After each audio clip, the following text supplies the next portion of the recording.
it's Suzanne A. Wells, and this is episode number 32 of eBay the Right Way. Today's date is October 27th, 2021. And today's eBay chat is with Sara, who is a stay-at-home mom of two kids, ages 5 and 6, I think she said. Well, they're 18 months apart, so that in itself is a full-time job. But she's only been selling on eBay for a year, and she is just killing it. And I don't normally say that because it feels like hype, but she really is killing it and doing well. Let's get into the conversation with Sara. Okay, we have another seller success story with Sara today. Hello.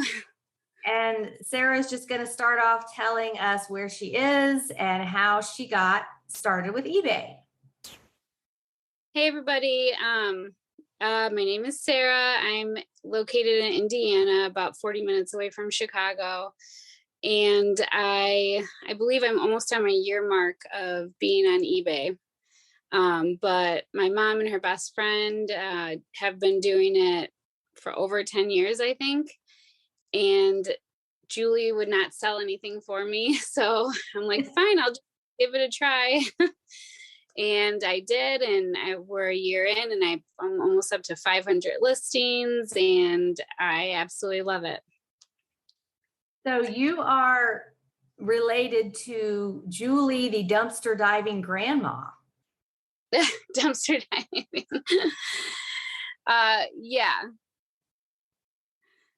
Okay, so she was on the podcast a couple weeks ago, and her episode got a lot of views. Listens because of that title. But she's proud that she's a dumpster diver. Oh, I don't think that's not my Julie. Julie Gambino. Yeah, that's what she said. She is the marketing director for the assisted living company. Oh, yeah. I didn't know she was the dumpster diving. Yeah, she was talking about how she goes behind the facilities and looks to see what's been thrown out for move outs or whatever. So yeah, that started. I totally forgot about that. So she's not, I don't think she's one of those that just goes to the dumpster and climbs in. She just kind of gets what's on top and what she can see. How they started, and it's been so long, completely forgot about that. Well, you have two little kids, and that might be why, because they suck out your brain power. Yeah, pretty much. And my tea is still too hot to drink. So. Okay, so you're more of a stay-at-home mom seller. Yeah. I thinking about getting back into work after being out for 6 years is just kind of like terrifying. And I was going to wait until my second got into kindergarten next year and then look for a full-time job. And then I started this, and now I'm like, okay, if I can do this full-time by the time he's in kindergarten, then I don't need to go get a job. Absolutely. What is your background as far as a real job history? Oh, I don't think I've ever had a big girl job. I've been in the restaurant industry, a bartender and a server, pretty much until I had my first baby almost 6 years ago. I left as a manager. I went back for a month and then realized it would just be better if I just stayed home. And Absolutely. And I can totally relate to that fear of getting back out in the workforce, because when I had my first child, I was going to be the career mom and do it all and full-time job and daycare and all of that. And then she came and I was miserable. I didn't like leaving her at daycare. And it was just, I wanted to be with her all day. And I never thought that would happen. So I was a stay-at-home mom from 94 to 2003, and then got a divorce and lost my part-time job all at the same time, and was looking for another job, a full-time job, and just felt very inadequate because everything changes so much as far as technology, and every corporate structure and everything changes, and you try to re-enter the workforce and you feel lost and you feel inadequate. So that's when eBay magically happened for me. It just kind of came together. I started selling things to pay the bills, and I realized I was pretty good at it, and it provided enough income. So I just kept doing it on purpose full time. And that's why I started all these things for stay-at-home moms, was because it was like, why don't we all unite and support each other and do it together? Because this is so much better than being chained to a corporate job. You have flexibility. You can be with your kids when you want to and be at home in the afternoons and everything. So I totally support your decision to keep doing this because it works. Yes, it really does. It's great. Sometimes I feel like I'm working all day because I'm really bad at scheduling myself, but I'm working all day at home with my kids at home, and they're starting to help me. It's so cute. They'll take some pictures and bag stuff up for me. It's adorable. So I can't wait to get them into the garage sale season next year. See if they yes. It's good to help them understand what to look for, because the more eyes you have out there helping you to find things, the better. Yeah. So what did you start off selling when you first got started with eBay? Oh, that's funny. I had a bottle of perfume that I never opened from Christmas, and my husband had a bunch of watches, which I believe are either still listed or I got them off and I'm just going to lot them together and they're in a death pile somewhere.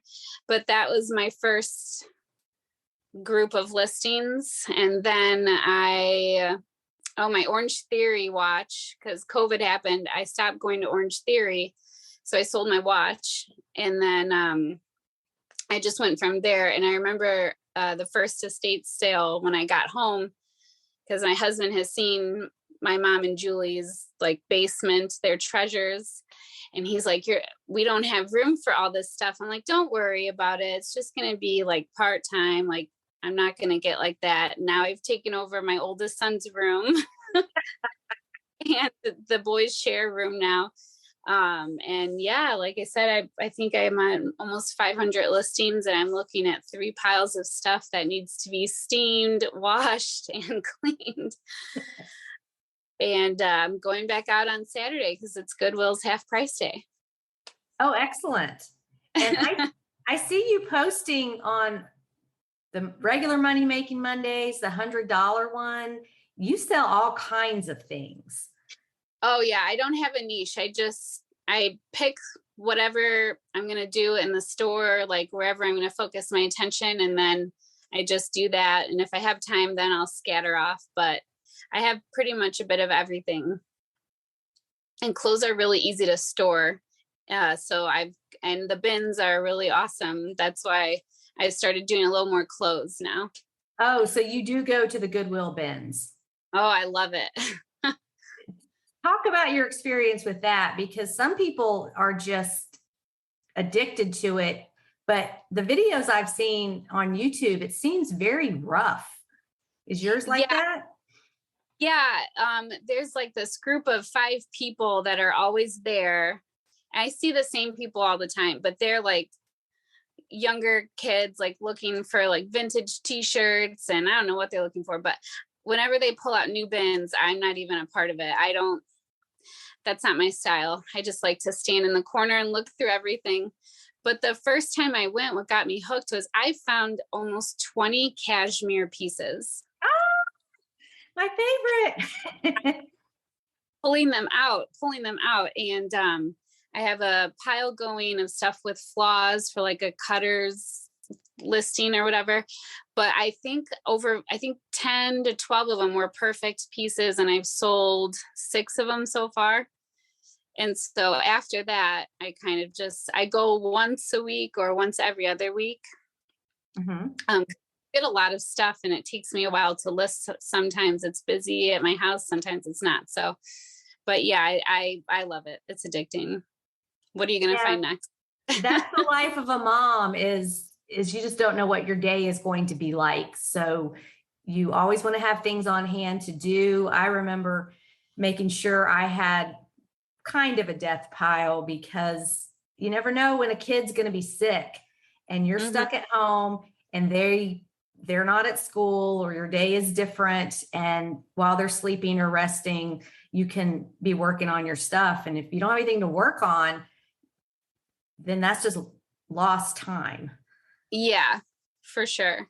And that's when I do most of my work, is when they go to sleep. And luckily they're in bed by 7:30 or 8 o'clock.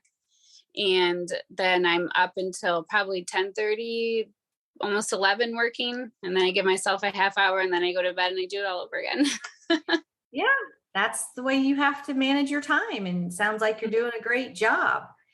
You mentioned cashmere cutters, and just for listeners who don't know what that is, you can sell damaged cashmere, whether it has holes or rips or any issues.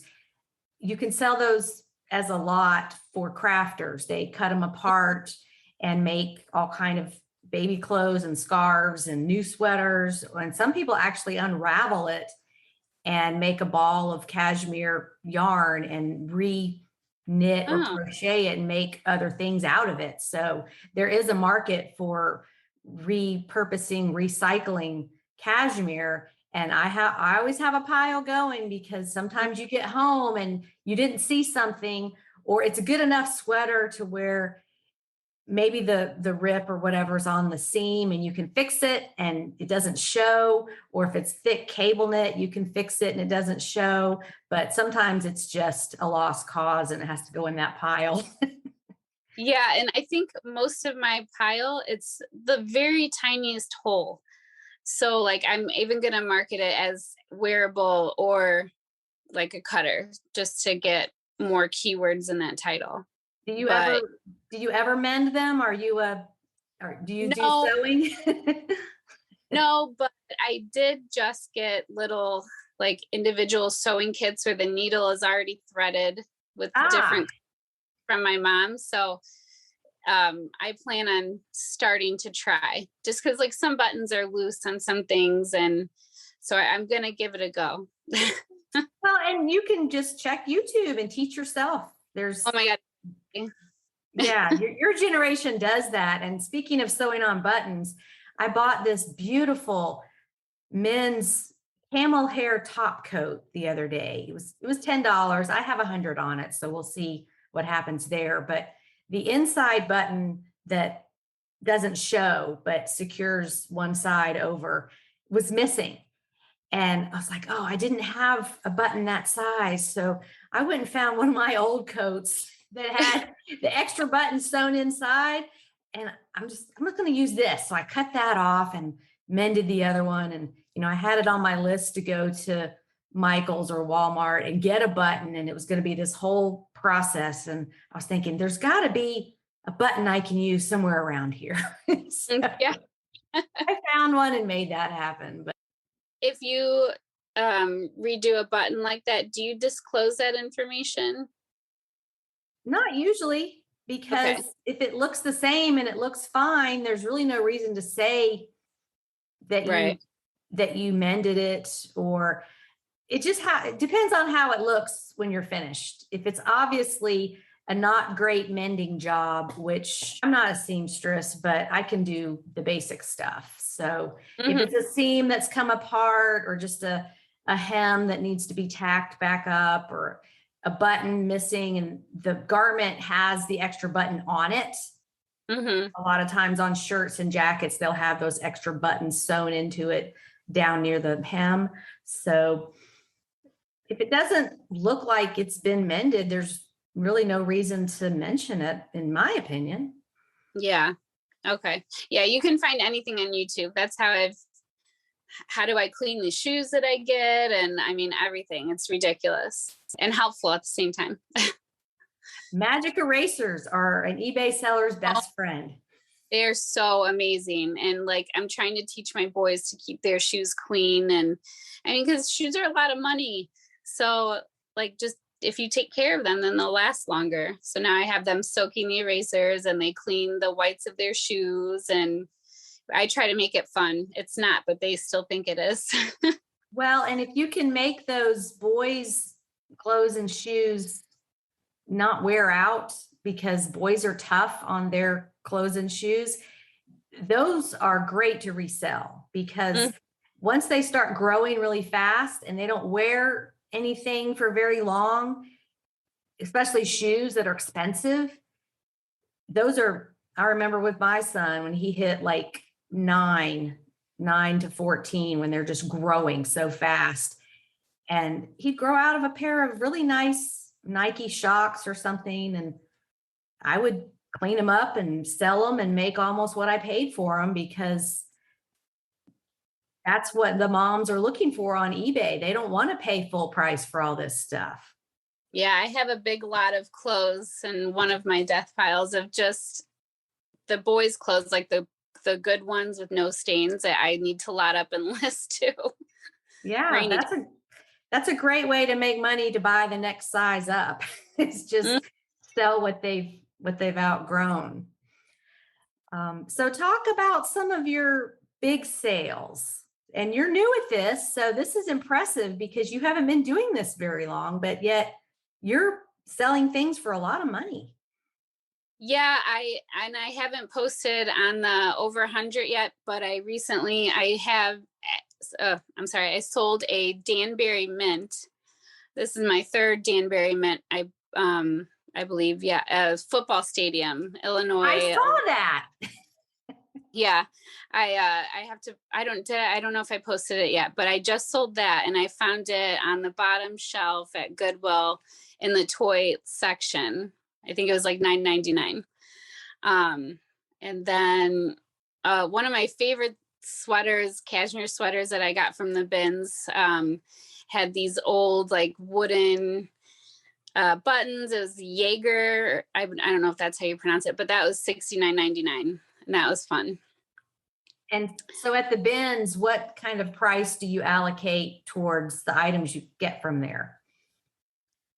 As far as like how much they are a piece? Yeah. I kind of try to base it out on how many items I got and what I paid, and then I just will divide it all. I started out with that aspect. And then now I just go by weight. So usually I get so many clothes, each item is no more than $2 per item. And just looking at all my closet. So the sweater that you sold for $69 was probably an investment of $2. Yeah, if that. And I started out, I had a Johnson Brothers set, plates and glasses and stuff. And those did very well. I had a salt and pepper shaker, sold for almost $40. Wow. But yeah, for a salt and pepper shaker. What was it? It was by the Johnson Brothers set. And I'm not sure, it was just like a country scene on it. I don't know. Every time I see Johnson Brothers, I look it up though, because I had such good luck with it. Not all of it is good, but like the bigger stuff is worth looking up for sure. Okay. I hadn't heard of that. I need to look into that. My daughter just sold a Mary Englebright. Do you know that brand? I remember the name, but I don't know what kind of stuff it is. She was big in the maybe early 90s, late 80s. And it was sort of a cartoonish looking girl. And there was a lot of stuff with cherries on it. And there were hard goods, dishes, and calendars, and stuff you'd get at the Hallmark store. I remember it was in the Hallmark store, which I don't know if anybody goes there anymore. Desk accessories, stationery, paper stuff. Anyway, she found some salt and pepper shakers that were in the shape of these sun hats with a ribbon around it. Very unusual looking. And I think they sold for about $40. Nice. So the more unusual, of course, the more it's going to sell for. But I don't know Johnson Brothers, and now I'm going to have to go look that up and see what it is. Their stuff is great. I think right now all I have left from my set are a couple like saucer plates and the teacups, which don't seem to go really as fast as I thought they would, but I plan on repurposing them.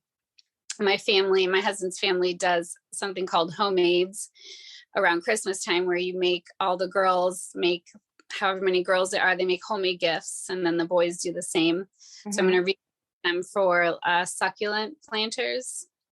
Oh, cute. It's one of the things that I'm just falling in love with reselling, is the whole recycling aspect of it. I saved a pair of Converse shoes from the bins, and I did the OxyClean and the magic eraser, and it really only took me like 5 minutes, but they're not going to a landfill. I sold them in 2 days for like $24, which isn't a big profit, but I just feel good recycling all this stuff, is just giving it a new home. And I love to hear that from your generation. What year were you born? 87. Okay. So yeah, I love to hear that your generation is so earth friendly, because that's one of the parts of eBay I love too, is just rehoming things. Just knowing that you found this thing maybe on the floor at Goodwill, it fell off the hanger. I found the best stuff that way. Look on the floor. Some of the heavier stuff just falls off the hangers, and you rescued it and maybe fixed it up, cleaned it, and then rehomed it, and somebody loves it, and it didn't go in the landfill.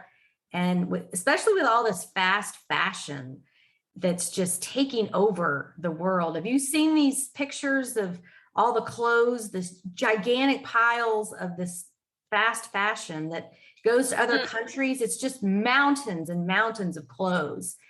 And that just has to stop. It's just horrible for the environment.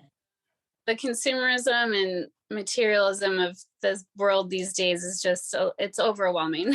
It is. It's sickening. So all these mall stores and Walmart clothes and all that kind of stuff, it's considered fast fashion. It's only going to last a short time. And I was reading an article where they're talking about the fashion industry, and there used to be 4 seasons for fashion. Now it's just every week is a season, because they have new stuff that they're putting out. But I'm saying all that, I'm getting to the point, is you focus on vintage clothing such as Ralph Lauren and LL Bean and older Levi's, even older Gap denim jackets and things like that. I don't really do jeans, but because they're made better and they are durable, and people know that, and they're going to last, and they wear the stuff outside doing rough jobs. I love that you're on board with that. Yeah, it's just a better quality of clothes too. And I love the fact that the oversized like grandpa sweaters, that's what I'm like selling a lot of right now. I love that they're in style, because there are so many vintage sweaters out there. I have 2 in my closet, and I sold an O'Malley Irish sweater that I got at the bins. That one was definitely $69.99. And I got a message, hey, if you find any more, please let me know. These sweaters are great. And I love that, because I find old man sweaters all the time. Are you doing any of the classic Izod acrylic or the, what's the brand I'm thinking with the alligator? Lacoste? Yes. With the alligator? I have not. The only Lacoste item I found, which was recently, and I put on auction, only sold for $4. It was a scarf, the green ribbed thick scarf with the little alligator on it. But yeah, no, I haven't seen any Lacoste. Just a lot of vintage stuff that I've never even heard of, and a lot of Ralph Lauren. I have a lot of Ralph Lauren, so I'm trying to be a little pickier when it comes to picking them up. But I know a new word that everybody's using is shacket, which is like a shirt and a jacket in between a shirt. Oh, okay. That's clever. Yeah, so I have the word shacket in my listings I have a couple of Ralph Lauren pieces that are heavier than a shirt, but not a jacket, and they I zip have up. some of those too. I'm going to go change my listings when we're done with this chat. Yeah, and I think I just sold 2 of them. I have 3 more left. Excellent. Good for you. Yeah. What do you look for in a grandpa sweater? A good Coogee style print, or even like the Irish, the fisherman style, the cable net print. I recently sold 2 or 3 of those that I got from the bins, and just something with a pattern on it, and something that, even because women are buying them to do the front tuck in their jeans and that oversized look. So any print that I find that just stands out, I'll grab it. Okay. I knew about the grandpa sweaters for a few years, but it changes. Mm-hmm. And cable knit has been one of my go-tos forever. Those fisherman sweaters, just because they're heavy and thick and they're oversized and they're durable. And a lot of them go back to the United Kingdom where they were made. Mm-hmm. I love the handmade stuff. I have handmade stuff from Ireland. I love those. And reselling has upped my wardrobe because every time I find something, I'm like, oh, that's cute. Who cares if it's used? Because that's what I like doing. Do you ship internationally? Yes, I recently just started doing the global shipping. And where have you shipped to? Can you remember? Japan, and there was one other one. Somebody just bought a Ralph Lauren polo, and I think it was going to France. That's stuck in my head. But they paid like $60 in shipping just to get it over to them. That's crazy to me. Well, I don't know if you know this, the eBay Standard International is cheaper. It's still under that umbrella where eBay covers you if there's a problem, but you can do that for items under 4 pounds. Oh, okay. So it makes the shipping cheaper for the customer, Mm. and there's really no risk to you. You can always buy extra insurance, but eBay covers you up to $100. I've had to file 2 claims under the eBay Standard International. And this was all during COVID when everything was so crazy and packages weren't showing up. And I got my money back the next day. Oh, wow. If you might want to go through your listings and see for things that are under 4 pounds, you can also you could have both on your listing if you want, but making it cheaper for the buyer is going to help you get more sales, because that global shipping, all of that's priority. Right. So that's going to be more expensive. But the eBay Standard International is their version of First Class International, which is cheaper and under 4 pounds. Oh, thank you. I'm going to have to go through that. I didn't know. I thought it was just the GSP and that's it. Right. It is confusing because that eBay Standard International was launched last year in 2020. And at first, as all new things are, it had some hiccups and it had to become smooth. They had to work the bugs out. So I used to preach First Class International, like, don't use the global shipping program, it's too expensive. But now there's this option, which is eBay's version of First Class International. So it can save your buyers a lot of money. I ship using that 2 or 3 times a week, meaning I get the international sales and that's what I use. And like I said, I've only had to file 2 claims and they were covered. So I highly recommend that. Now would be the time. This is being recorded on October 14th. So here we are in fourth quarter where Yeah. shopping mania, we hope, all over the world. So maybe that will increase your sales even more.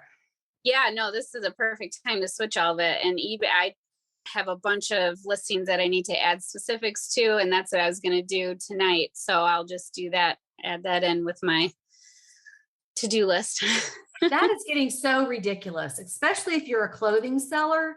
All those options, it just takes forever to get your listing done. Yeah, it's a bit tedious. I'm not going to lie. But I mean, I guess it's work. You got to do it. It keeps people from selling clothing.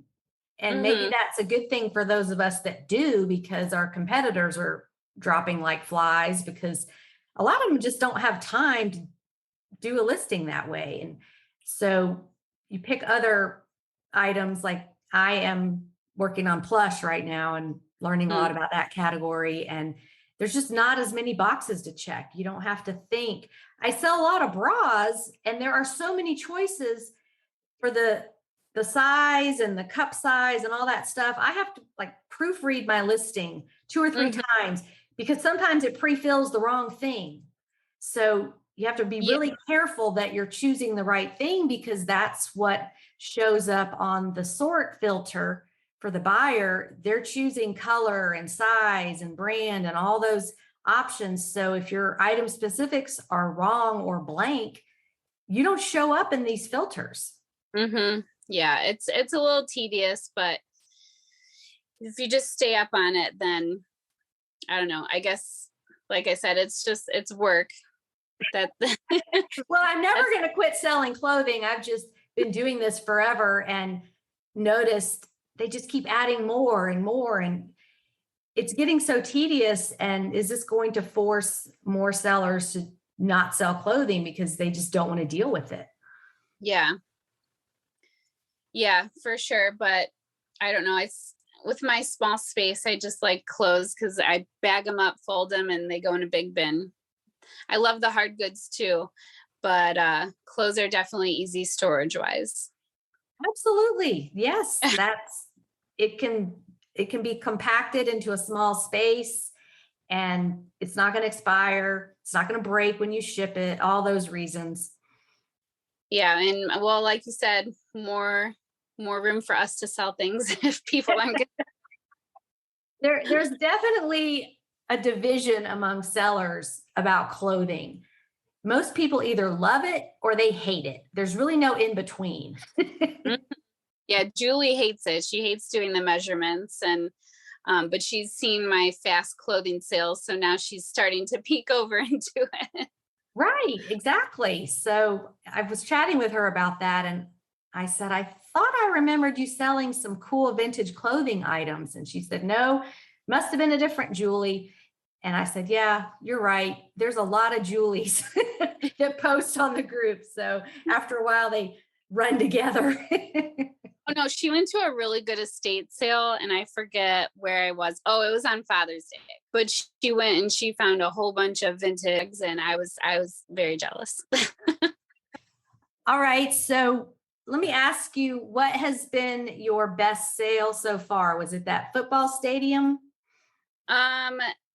No, it was I believe it was a Pendleton blanket. That was a $200 sale. 200? Yeah. And I did end up, just because I left it outside in the sun, but being packaged up, it had that mothball smell to it when it got to the box. And I felt horrible, but he loved the blanket. It was beautiful. It's hanging in his house right now. But so he had to like go to his dry cleaners, and they suggested he left it outside, and he was so nice about it, which is so hard to come by. So I ended up refunding $25 just for the trouble. And he appreciated that. But yeah, if I find a good buyer is not upset and yelling at me or being mean to me, then yeah, I have had no problem refunding him. But I believe that was my highest sale so far. And I see all these people with high sales in electronics, and I get so jealous. I'm so apprehensive to that. I have a 3 in my death pile right now that I need to test. But they get some really high sales. So I'm Yes, trying. that's an area I have stayed away from too. I sold a Yeah. few things years ago, and it just seemed like there was always a problem. They would say something didn't work, and I didn't know enough about it to know if that was true or not. As far as components of things, I sold an Mm-hmm. electric blanket one time, and it was a vintage one. So those get really hot. They changed the criteria on electric blankets because they were burning people, as far as disabled people who couldn't get out from under it and things like Mm-hmm. that. They got too hot. So this was a vintage one, and I tested it and it worked. And then the person got it and they said it didn't work and they didn't want to send it back and all this stuff. And I think they just didn't have the electronic part hooked up right. Like they didn't push it in far enough or something, because it worked for me. And I thought, oh, if I get an item not as described on an electric blanket, that's really not even an electronic. Right. So I just, it's not a niche that excites me. Some people that post, like Casey and Brian and all these guys that post these electronics, I don't know what a lot of these things even are. Electronics are different. Mm-hmm. Olivia talked about that in her podcast. She sells small electronics and coffee pots and things, and that seems more doable for people who want to start off. But I'm like you, it is an intimidating niche if you don't know a lot about these items. Yeah. And I will look, and if I find, like, I'm hoping to find like a space maker one day, and I'll look for stuff like that. But when it comes to anything that I don't know about, I walk away instead. Yeah, it's baby steps. You can't learn Yeah. everything at once, and you can't experiment with everything at once, because your house would look like a thrift store, it would have everything in it. Yeah, pretty much. My mom still can't believe that I have taken off the way that I have. I don't know why, but at first I was just like, how do you learn all this stuff? And what would I even sell? But I just threw myself into it. And now I'm not even a year later, and I'm working on getting the higher sales point that you always talk about in your videos, like the higher earnings point. That's now what I'm working on, because I have enough in my store to focus on the higher priced goods. Right. And you just scale it back a little bit at a time, and you look at things. Well, you've only been doing this a year, so maybe you've had something in the future. You've had it 2 years and you haven't gotten any offers. You haven't sent any offers. You paid $1 for it and it's just no interest. And you think, well, okay, I wouldn't buy that again now based on what Right. I know. So everybody's business evolves that way. The more you do it, the smarter you get. Mm-hmm. But it constantly changes. What's popular constantly changes, like squishmallows. Those are a huge thing now. And when they came out 4 or 5 years ago, they were okay. But now it's just this craze that people will pay such insane prices. It's amazing. I've never found one. I don't think that was actually worth picking up.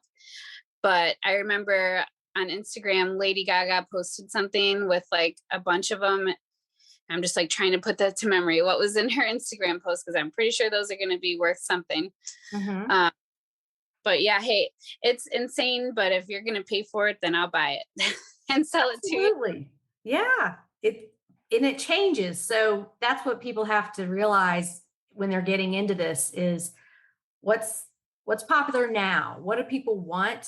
And what I try to focus on in my courses and the material I put out there, the content, are things that have been high profit ever since I started, which was Mm-hmm. 2003. So some of these things will be high profit forever, like the LL Bean 100% wool fisherman sweater, the ivory color. That is Mm-hmm. a classic clothing item that is never going to go out of style. And 10, 20, 50 years from now, people are still going to be wearing that because they've been wearing it that long. So it's the fad stuff and the hype stuff that, yeah, you can get in on it and make some money, but it's going to fizzle out. I mean, these Starbucks cups are not even the mugs anymore. It's these decorative cups with the, what do you call it? The bumps on the outside, those tumblers. Yeah. Special edition, limited edition things. Just is that a craze? Are they always going to be worth that much? We don't know. Right. I have a couple of Starbucks mugs, but I just use them now because I like them. I was using one as a planter for about 4 years because nobody wanted it. I had it in my store, didn't get any interest. And I was going through this plant phase where I was learning about house plants, and I kept splitting them and making more and more. And I started using coffee mugs because they're fun and why not? And hanging them in the macrame hangers everywhere. And I kind of cleaned that out when I moved last year. I didn't want to move all those plants. Yeah. So I had this, it's just a basic white Starbucks mug with 1971 on it. And now it's worth money again. So I put it back in my eBay store after having it all these years just sitting there. And Crocs are back. Yes, I have a pair of sandals I need to clean off. So it changes. Back to your Pendleton blanket. What did it look like? Oh my gosh, it was beautiful. It was like a turquoise color with a blues and reds, Aztec design on it, on both sides. And it was definitely an older one. I set it outside in the sun because it was really mothy smelling. And I took a picture to send to my mom of how beautiful it was. And I ended up using that picture in the sunlight just on my porch as my cover picture because the color was amazing. It was too heavy for me. I don't like really thick blankets, or else I would have kept it because it was beautiful. And you found it at the bins and paid a couple dollars. I found that one at an estate sale. Oh, okay. Yeah. And it was $15. And at that same sale, I found that planter bathtub, Charlie Brown planter. And that sat in my death pile until I looked it up finally, and it was $50. And that sold within a week or two. And I had another at estate sale, but I don't remember what it was. It's all starting to blur. You have a good eye. That's what my mom keeps saying. So I'm just going to run with it. And I love blankets. I have so many blankets. I went to package one away and like right on my SKU where it was. And I realized that it was another blanket. I have 2 of the same waffle weave satin trim blankets. And so I just listed that one the other day, but I don't know where the other one's at. I think it's upstairs somewhere. Are they the Baby Morgan? No, I have not found one of those yet. No, I look every time. I have not found one yet. We will. That's on my list. A Coogee sweater. I really wanted to find one this summer and I didn't.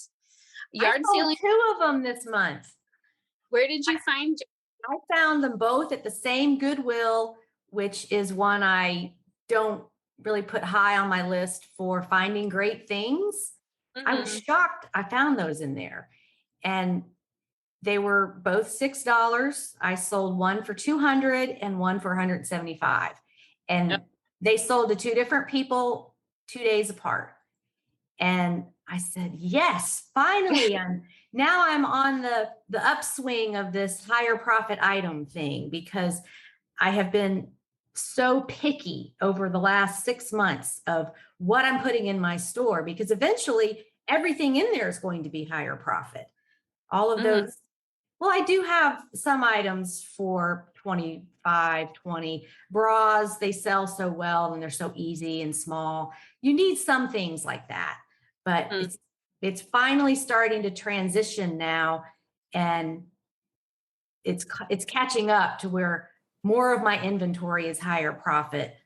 meaning $30 or above that Yeah. I might have paid, which is why I'm loving the plush, is because they're usually $1 and they can sell for 50 and over. I shipped something last week. It was a vintage kindergarten. It was a little cute teddy bear. It was looked very plain, but the tush tag had the date on it and made in Hong Kong. So it was obviously vintage. So it was $1 and it sold for 50. So easy to ship, doesn't break. It's vintage, so it's only going to become more valuable. Maybe that person's going to sell it for 100 2 years from now. I don't know, but that's where I'm headed. So anyway, back to your question about the sweaters. I was shocked that they sold right about the same time. I'd only had them listed about a month. And I'm going back to that store a lot more often now because they could have been hanging in somebody's closet. They were the same size. So I'm thinking they came from the same person. And they were right together on the rack. And they had the same date they were put out. So they came in at the same time. But I was shocked that I found them. I was shocked that they sold so quickly and for so much. And so you've it only was been doing this a year and you're just finding all this great stuff already. Oh yeah, I found a plush by the brand Eden. Yes. Yeah, I had it listed at 120 and it only took a week and I believe I sold it overseas for $99.99. And that was the first thing I found. And Julie was with me. We went to our favorite Goodwill, and she's in the shoes, which is very weird. And I walk over and I'm just like, dee, dee, dee, dee, dee, look what I found. Doesn't it look old? It was in perfect condition. That was a fun sale. What was it? What character?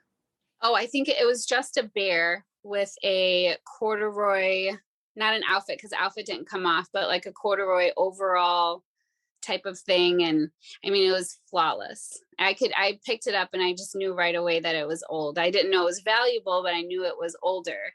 Because like I said, it was just well made. Oh, I think it was like from the 80s and it was still in perfect condition. Great. Yeah, there's that Eden brand is great. I found Pat the bunny a couple weeks ago that goes with the book, and he's just a little white bunny with a tie around his neck. And I just picked it up. It was $1. Didn't even look it up. Got it home, and in my light in my home, it's like, oh, he is dirty. So put him in a pillowcase, put him in the washing machine with some OxyClean. He came out brand spanking new, pristine white. I have 29 on him because he's smaller, but that OxyClean, that with the magic erasers, they're just miracle products. That's how I learned how to clean my plush in the pillowcase. Oh, really? Okay. Yeah. As long as it doesn't have anything mechanical in it or that would come off, just put it in a pillowcase. Or if it's super vintage and it might disintegrate in the washing machine. Yeah. And it's a great tool. I mean, so easy and it helps. And I found another plush was a dino snore. Never heard of it. It still had its tag on, and I found that at the bins. But when you like moved it upside down, it would make a noise like a dino snoring. And that sold for $69.99. It was from 1980. 1987? Yeah. So the same year that you were born. Yep, at the bins with its tag on stains. Do you think that some of these vintage plush from the 80s and 90s the parents are buying them for their kids now? Or do you think it's more the parents are buying them for themselves just because they had it and they just want that nostalgia? I think they're definitely giving them to their kids. Like you had this when you were a kid, so you want to see your little one playing with it and just like you did and all that stuff. So I at least I hope they're buying it for their kids. Well, There's some, you were a kid in the time of Barney and Baby Bop and all that. yeah, all I remember plush wise are those doodle bears that you got to draw on, and water babies, which I don't think are worth anything. Okay. My kids they were big Barney watchers and Arthur and Rugrats and all those Nickelodeon shows. So Hmm. we had the books, Clifford, Bear in the Big Blue House, and Blue's Clues. All that stuff seems to be making Hmm. a comeback. Yeah, I put Rugrats on for my kids, and they were just like watching it. I didn't think they would like it. I have 3 Rugrats folders too that I've listed. Oh, and of course, SpongeBob, the Oh, original SpongeBob. Yeah, that was super annoying, but it was a thing of that time. yeah, not a fan of that show. I know my son loved it. He had SpongeBob sheets and the plush and all that stuff. It was just, Hmm.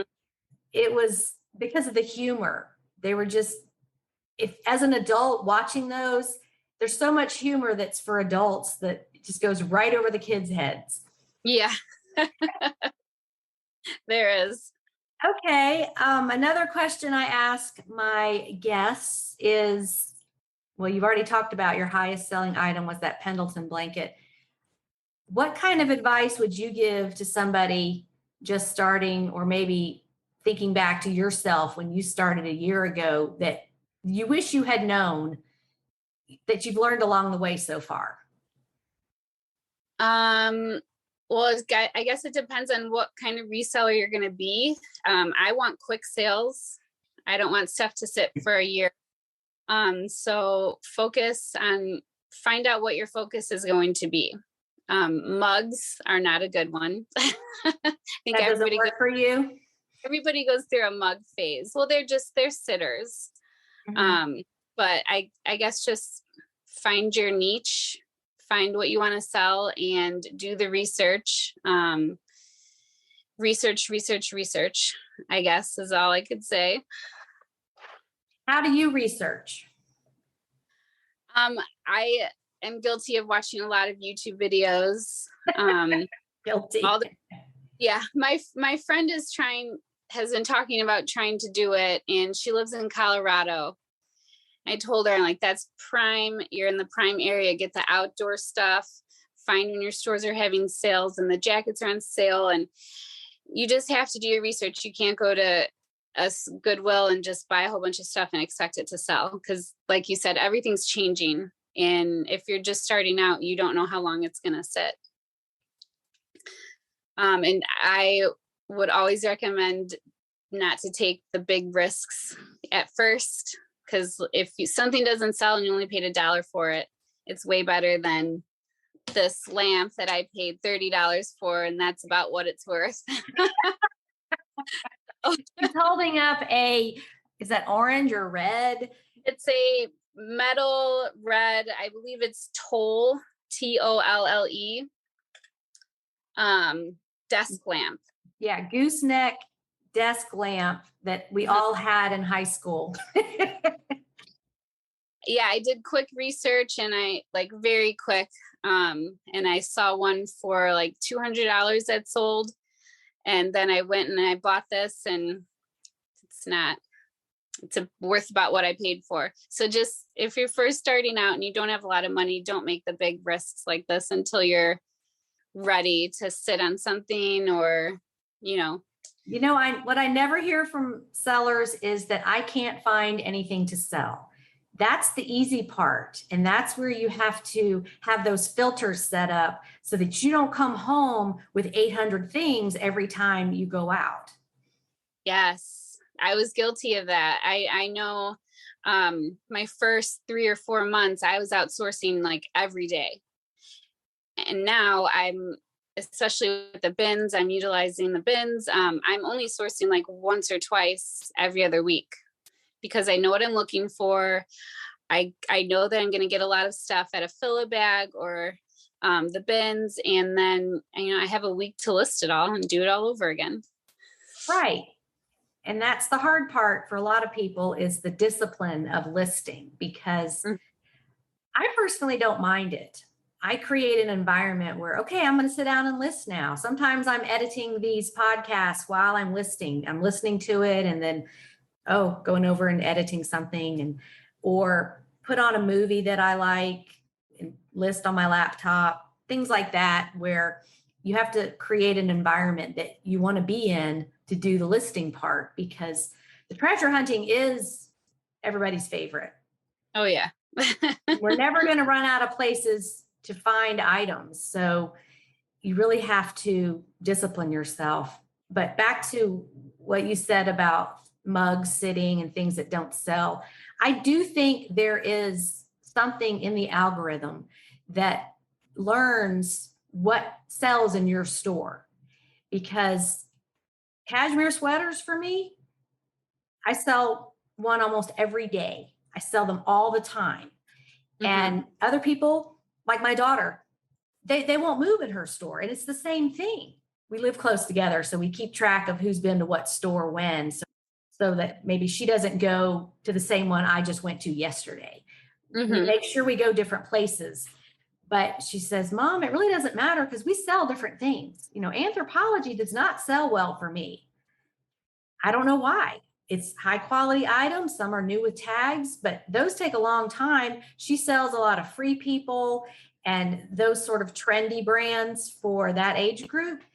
But I think there is something in the algorithm that learns what sells in your store. So a very important point that you made is to focus on what sells for you and do more of that. Look at what's working and do more of that.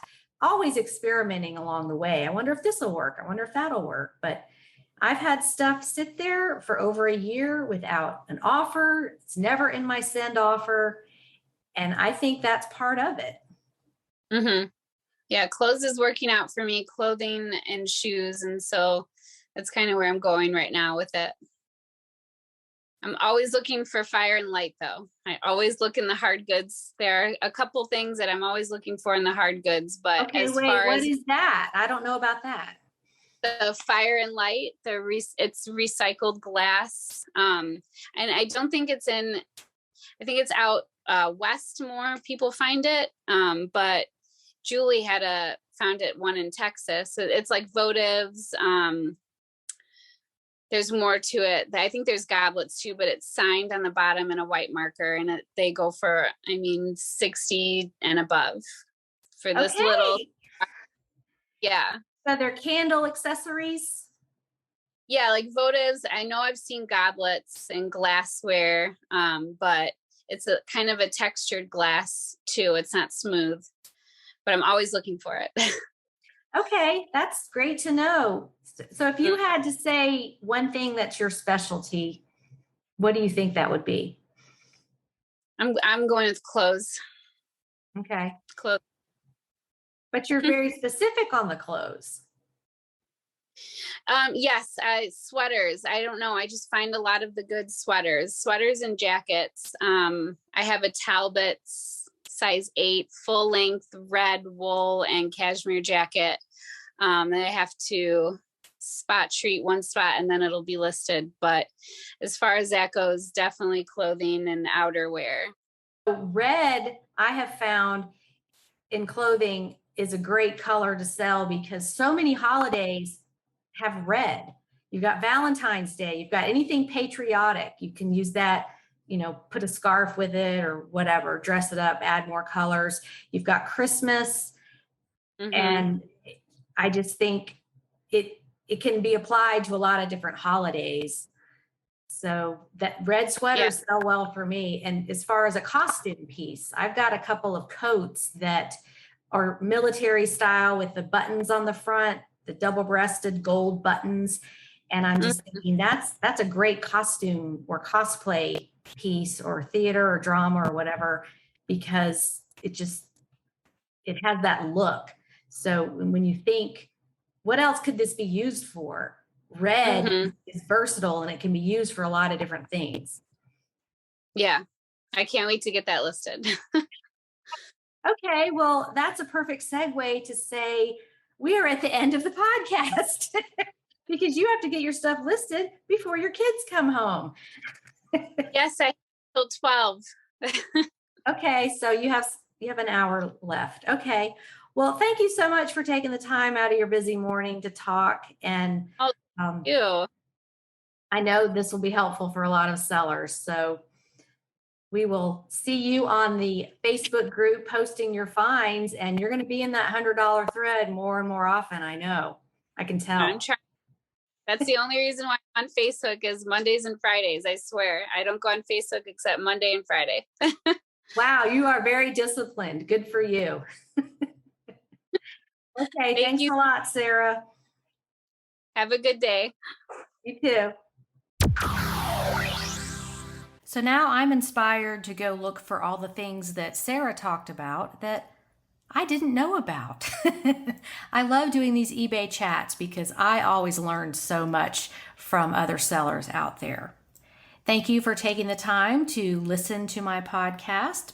Please share it with your friends who are eBay sellers or just thinking about getting into eBay because this can help them become successful too. Okay, everybody, have a profitable and productive and fun day on eBay. I will talk to you next week. Bye.